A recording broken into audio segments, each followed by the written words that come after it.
सिन्दूरारुणविग्रहां त्रिनयनां माणिक्यमौलिस्फुरत्तारानायकशिखरां स्मितमुखीमापीनवक्षोरुहां पाणिभ्यामलिपूर्णरत्नचषकमरक्तोत्पलं बिभ्रतीं सौम्यां रत्नघटस्थरक्तचरणां ध्यायेत् परामम्बिकाम् अरुणां करुणातरङ्गिताक्षीं धृतपाशाङ्कुशपुष्पबाणचापाम् अणिमादिभिरावृता मयूखैः अहमित्येव विभावये भवानीं ध्यायेत् पद्मासनस्थां विकसितवदनां पद्मपत्रायताक्षीं हेमाभामपीतवस्त्रां करकलितलसद्धेमपद्मां वराङ्गीं सर्वालङ्कारयुक्तां सततमभयदां भक्तनम्रां भवानीं श्रीविद्यां शान्तमूर्तिं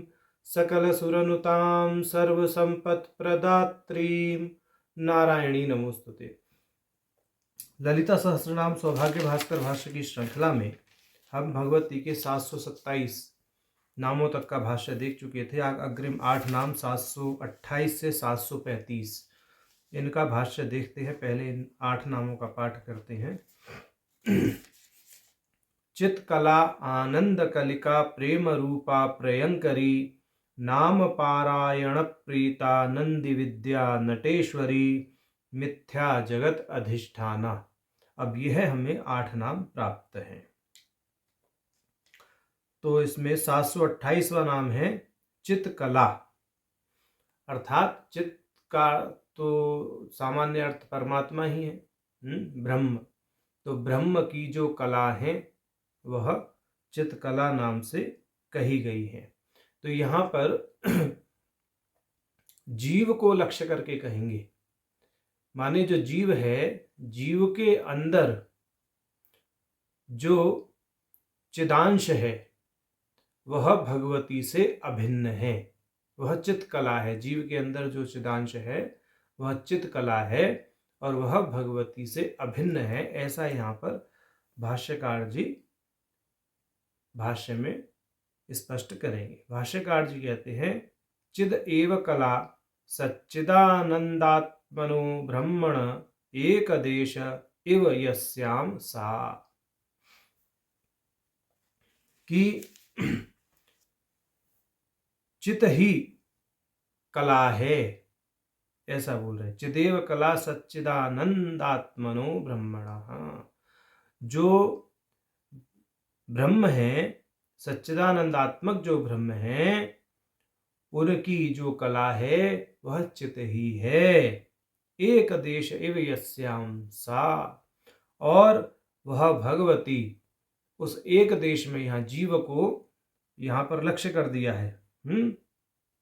तो जीव के भीतर जो चैतन्य अंश है, जो वह अभिव्यक्त हो रहा है जीव के भीतर चिदांश, वह ही चित्कला नाम से कहा गया है। इस दृष्टि से भगवती की ब्रह्म के साथ एक रूपता और जीवगत एक देश में जो चित अभिव्यक्त हो रहा है वह भी भगवती के साथ एक रूपता रखता है, ऐसा यहाँ पर कहने का भाव है भाष्यकार जी का।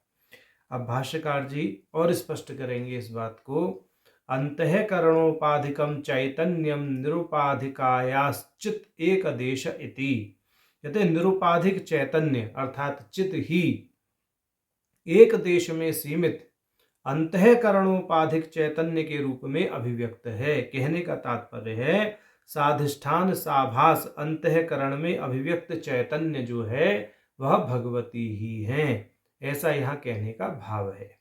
अब इसको श्रीमद् भगवद गीता के वचन से पुष्ट करेंगे अपने कथन को भास्कर राय जी। कहेंगे, ममेवांशो जीवलोके जीवभूतः सनातन इति स्मृतेः। ये स्मृति का वचन है श्रीमद् भगवद गीता 15:7 कि जीव मेरा अंश सरीखा है, वह मेरे अंश के समान ही है, ऐसा भगवान का वचन है। और वह परमात्मा से अभिन्न है, जो जीव है परमात्मा से अभिन्न है, परमात्मा का अंश है, इसलिए यहाँ चित्कला इस नाम की सिद्धि हो जाती है इस प्रमाण से, ऐसा कहने का तात्पर्य है। अब पद्म पुराण का यहाँ पर वचन उद्धृत कर रहे हैं भास्कर राय जी, कहते हैं पद्म पुराणेपि देवी मूर्ति गणन प्रकरणे, कि पद्म पुराण में देवी की मूर्ति की गणना जिस प्रकरण में की गई है वहां पर भी ऐसा कहा गया है, चित्तेषु चित्कलानामः शक्ति सर्व शरीरिणाम, कि सभी शरीरीधारियों के चित्तों में भगवती आप चित्त कला शक्ति के रूप में निवास करती हैं। ऐसा चित्तकला नाम का भाष्य भास्कर राय जी ने प्रस्तुत किया है। अब आगे हमें 729वां नाम प्राप्त है, आनंद कलिका, माने आनंद की कलिका है। जो देखिए परमात्मा आनंद घन है, और जीव उस आनंद के एक अंश से जीवित है, ऐसा शास्त्रों का वचन है। अभी आगे भाष्यकार जी इसको स्पष्ट करेंगे। ऐसा समझना चाहिए। आनंद घन को हम कैसे समझें, परमात्मा का स्वरूप आनंद घन है, इसको कैसे समझें? इसको समझने के लिए आप समुद्र का उदाहरण लीजिए। जो समुद्र है, समुद्र जल घन है। समुद्र में से यदि आप समस्त जल राशि का कर्षण कर लें तो क्या समुद्र की सत्ता बचेगी? कल्पना में भी नहीं बचेगी। तो इसी दृष्टि से जो परमात्मा है वह आनंद घन है, आनंद ही उनका स्वरूप है। इसी दृष्टि से यहाँ पर अब भाष्यकार जी भाष्य करते हुए कहते हैं कि जो आनंद घन परमात्मा है, उस आनंद घन परमात्मा का एक अंश माने एक कला जो है वह जीव के अंदर है, और उस कलिका रूपी आनंद रूपी कलिका के साथ वह जीव अपने सारे जीवन को व्यतीत कर देता है। माने कहने का तात्पर्य यह है कि उस आनंद रस से वह इतना जो है प्रभावित होता है कि अपने पूरे जीवन को, क्या जन्म जन्मांतर को उस आनंद के बल पर ही वह जीता चला जाता है। अब भास्कर राय जी कहते हैं, एवमेवानंद एव कलैक देश इव यस्याः, वह आनंद की कलिका है। शोषाद विभाषेति का प्रत्यय जीवगतानंद एक देश रूपा वा स्वार्थे कह। अब ये कह रहे हैं कि परमात्मा तो आनंद घन है, और जीवगत आनंद एक देश रूपा वा, और जीव के अंदर जो वह एक देशगत आनंद राशि है, उस अगाध आनंद के समान नहीं मानते हुए यहाँ पर उसको अंश के रूप में मान रहे हैं। जैसे चिदात्मा परम ब्रह्म जो हैं उनका एक अंश, मतलब जो चिदांश है वो जीव के अंतर्गत अभिव्यक्त होता है या जीव के रूप में अभिव्यक्त होता है, उसी तरह से आनंद घन परमात्मा जो है उनका एक आनंद का अंश वह एक देशगत होकर जीव के अंदर अभिव्यक्त होता है, और वह ही आनंद की कलिका कहा गया है। ऐसा यहाँ कहने का भाव है। अब कहते हैं, आनंदमय कोरको वा, कि अच्छा एक ये पद रह गया श्रुति का, एतस्यैवानन्दस्यान्यानि भूतानि मात्रामुपजीवन्ति इति श्रुतेः। तैत्तरीय उपनिषद का वचन है, यह जो आनंद है इसकी अल्प मात्रा से ही अन्य जीव जीवित रहते हैं। अब आनंद में कोरकोवा ऐसा बोल रहे हैं कि आनंद में कोरक है जो, या अर्थात आनंदमय कोश ही स्वरूप है, जिनका आनंदमय कोश अर्थात अविद्यात्मक कारण शरीर ही जो क्या है स्वरूप है, जिनका कलिका कोरकः पुमान् इति कोशः, कि कलिका शब्द का जो प्रयोग है वह अमर कोश में कोरक और पुमान के अर्थ में भी लिया जाता है। वो कहते हैं, अब आगे है 730वां नाम। तो ये आनंद कलिका नाम का भाष्य ये हुआ कि एक देशगत जीव के अंतर्गत जो आनंद राशि है वह अगाध आनंद सागर परमात्मा का ही एक अंश मात्र है, और उस अंश मात्र से जीव जीवित रह रहा है। जीव के अंदर अभिव्यक्त जो वह आनंद कलिका है वह भगवती से अभिन्न है, ऐसा कहने का तात्पर्य है। तो अब अगला नाम 730वां प्रेम रूपा, माने भाष्य में भाष्यकार जी अब कहते हैं, प्रेम स्नेहो भक्तिरेव स्वरूपम यस्याः, अर्थात प्रेम ही स्वरूप है जिनका। प्रेम का अर्थ यहाँ स्नेह और भक्ति भी उन्होंने किया है। अब इसका अर्थ ऐसे भी निकालें, स्नेह ही स्वरूप है जिनका, भक्ति ही स्वरूप है जिनका, तो यह भी अर्थ इनका लिया जा सकता है प्रेम रूपा नाम का। अब 731वें नाम का भाष्य करते हैं। भाष्यकार जी कहते हैं, प्रियंकरी, सभी का प्रिय करने वाली हैं, जो वह भगवती प्रियंकरी कही गई हैं। तो अब इस क्रम में हमें 732वां नाम प्राप्त है, नाम पारायण प्रीता, माने अपने नामों के उच्चारण या पारायण से प्रसन्न होती है जो वह भगवती नाम पारायण प्रीता कही गई हैं।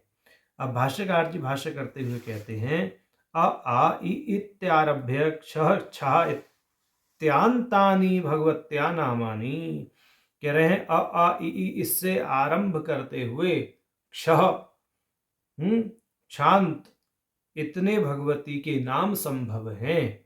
माने ये सब भगवती के ही नाम हैं। अ आ इ उ री री ये सब भगवती के ही नाम हैं। क का की कू ये सब माने पूरी जैसे 12 खड़ी 16 खड़ी है, ये सब भगवती के ही नाम है, ऐसा ये कह रहे हैं। ऐसे क्षक शाक क्षी ये सब भगवती के ही नाम सिद्ध होते हैं।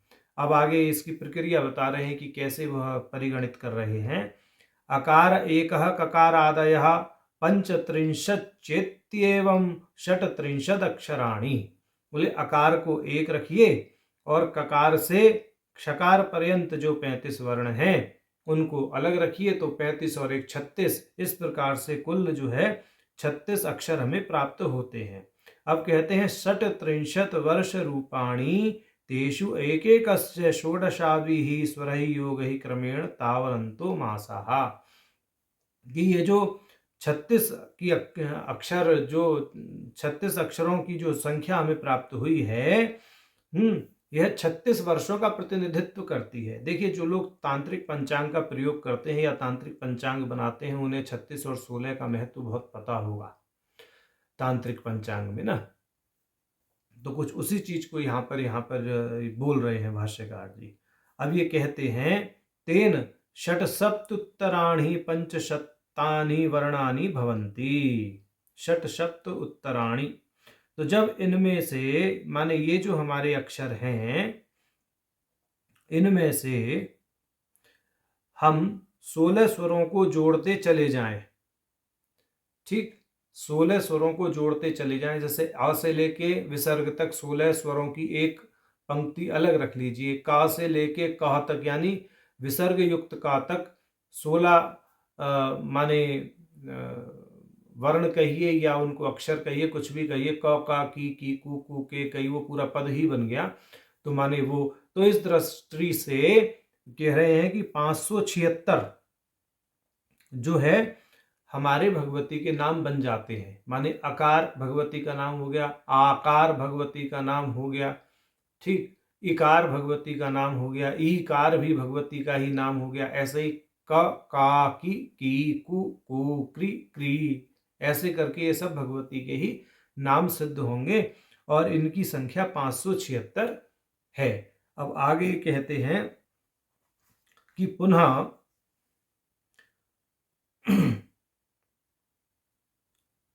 एषु एककेकं प्रथमं कृत्वा द्वितीय वर्ण स्थाने षट्त्रिंशत् क्रमेण निक्षिपेत। कि ये जैसे ककार है, ककार के बाद में फिर पुनः इन्हीं 36 अक्षरों को जिनका हमने चयन किया, उनको अगर रखते चले जाएं तो हमें कितने नाम प्राप्त हो जाएंगे। अंतिश्च आई इति पल्लवम योजयेत ततश्च विंशति सहस्राणि सप्तशतानि षट्त्रिंशच्च नामानि भवन्ति। तो ये कह रहे हैं कि अगर हम इस तरह से नामों का समायोजन करते चले जाएं तो 20,736 नाम हमें प्राप्त होते हैं। अब ऐसे ही इनके अनंत कॉम्बिनेशन परम्यूटेशन हो सकते हैं, अनंत बन जाएंगे। अब तीसरे स्थल पर ऐसे ही अक्षरों को रखते चले जाइए, फिर उसके बाद में चौथे स्थल पर रखते चले जाइए, तो माने अनंत नाम हमको इस दृष्टि से प्राप्त होते हैं। कहते हैं तदुक्तम, ऐसा कहा भी गया है।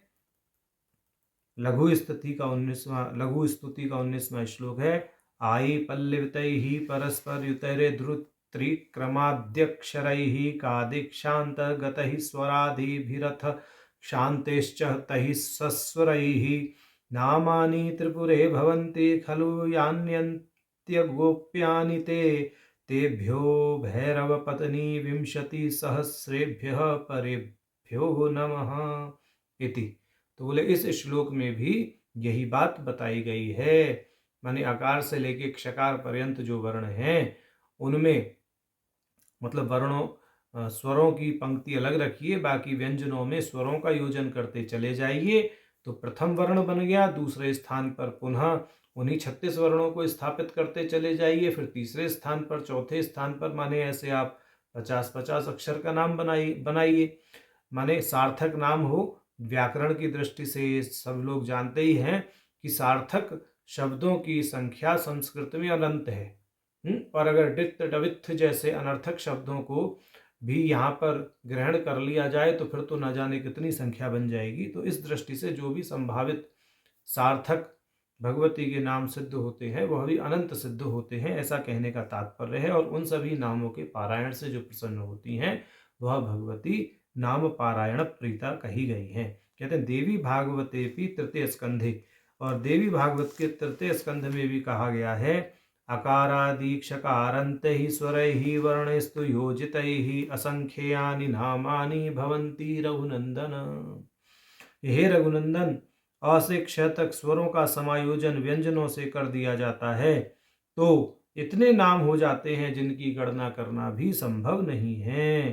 तो ये नाम वस्तुतः असंख्य हैं। तो तेषांश्च पारायणम पंचधा उक्तम कादिमते, कादिमत नामक ग्रंथ में भगवती के नामों का जो पारायण है 5 प्रकार से कहा गया है। दिनतो वारतः पक्षात् मासात् षट् त्रिंशता दिनैः इति आदिना।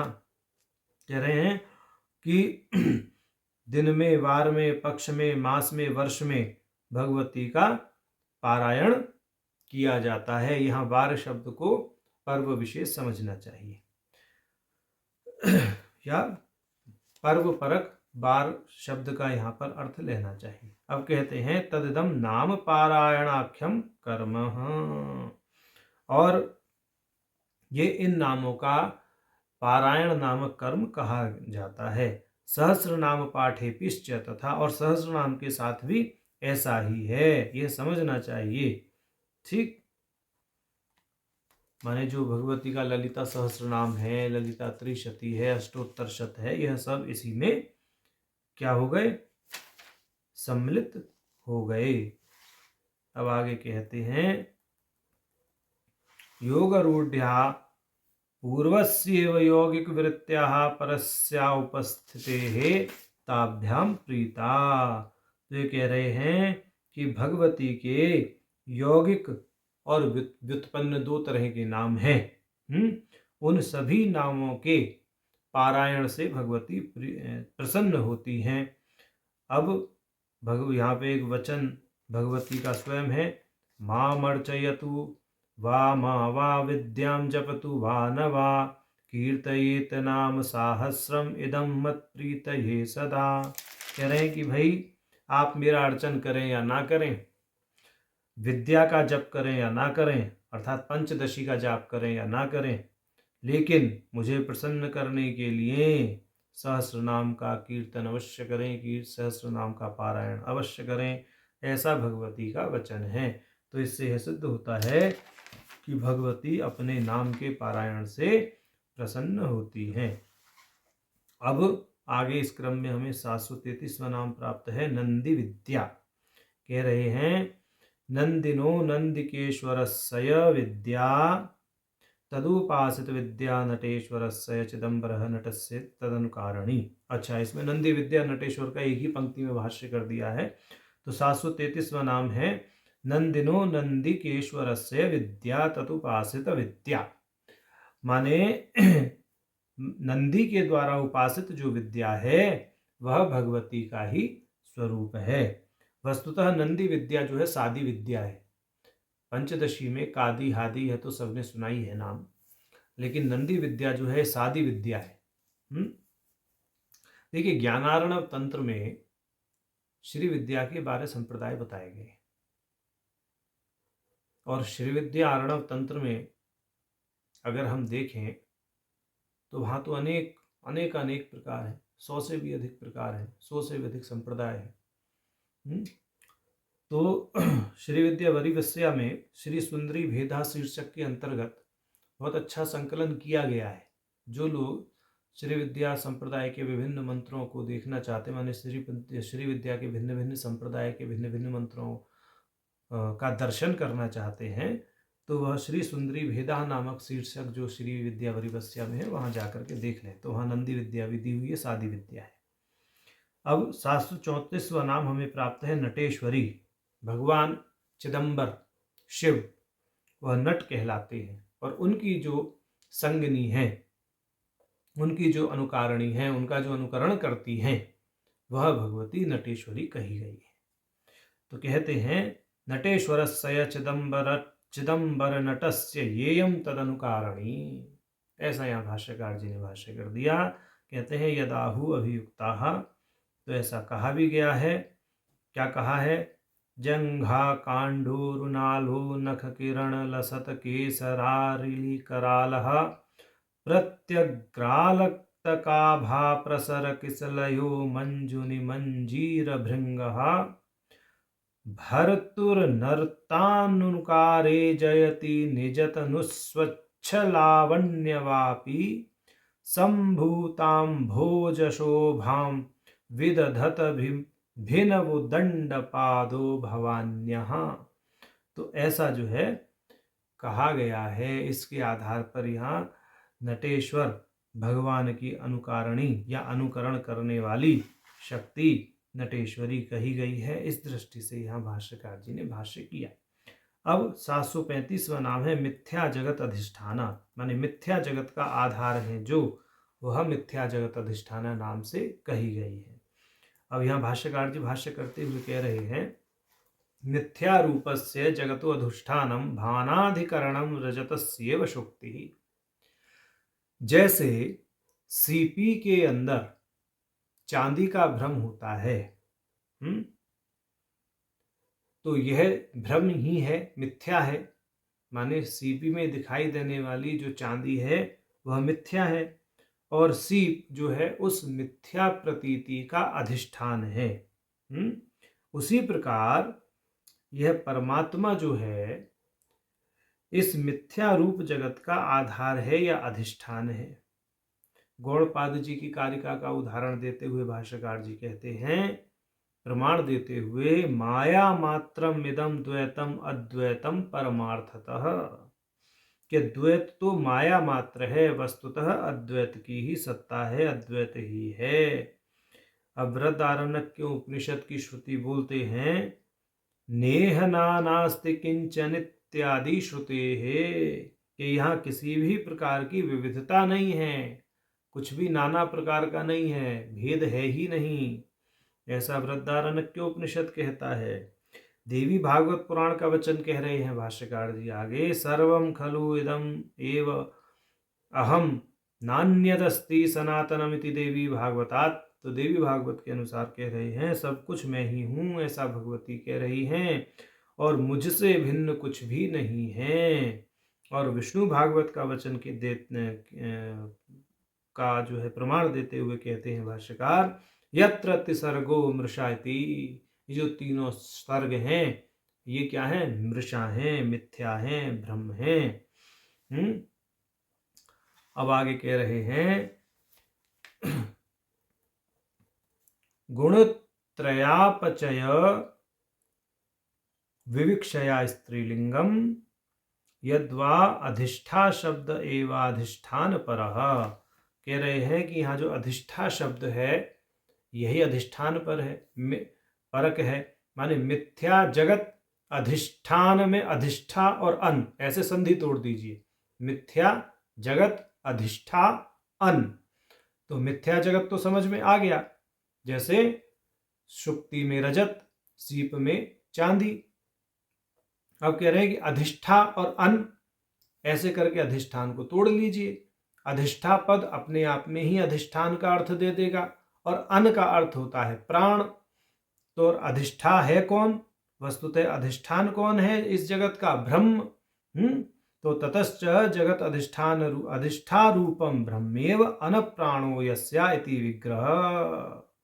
तो ब्रह्म ही प्राण है जिसका, वह जो है भगवती के विषय में यहाँ पर कहा, मतलब जगत अधिष्ठा रूप, मिथ्या जगत अधिष्ठान में जगत अधिष्ठा रूप ब्रह्म ही प्राण है जिसका, वह भगवती मिथ्या जगत अधिष्ठान कही गई है। ऐसा यहाँ पर इन्होंने विग्रह किया है।